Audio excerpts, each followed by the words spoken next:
Ah ouais, le conflit israélo-palestinien, où la haine et l'incompréhension dansent une valse perpétuelle au rythme des tirs de roquettes et des répliques acerbes. On a beau vouloir se détendre avec une tasse de thé à la menthe et des discussions sur la paix, il semble que la région n'ait jamais reçu une invitation valable à la fête.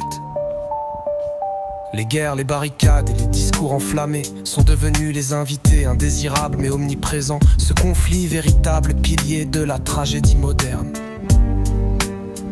alimente la rancœur et l'animosité comme un feu qui refuse de s'éteindre, malgré les pluies battantes des espoirs de résolution. Mais ah, non seulement la géopolitique attise les flammes, ajoutons-y quelques versets du Coran, et nous avons là une recette pour un débat aussi épicé qu'un couscous au piment. Certains versets de cet ouvrage sacré sont, disons-le, particulièrement sévères.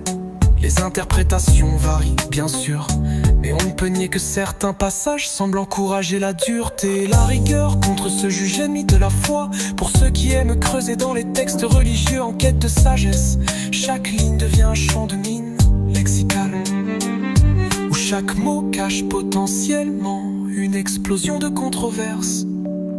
Et pourtant,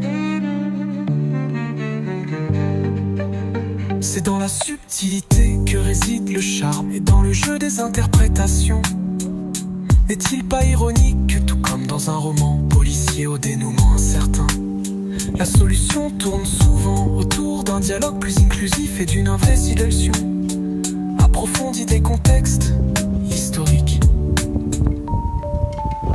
La littérature religieuse et la politique mondiale ont cela en commun, elles exigeant parfois un peu de doigté et beaucoup de patience pour éviter de tomber dans le piège des conclusions hâtives. Qui sait, peut-être qu'en jonglant avec un peu plus de finesse entre les versets et les situations diplomatiques, nous découvririons enfin une harmonie cachée entre les pages folles du Coran et les rues tumultueuses de Jérusalem.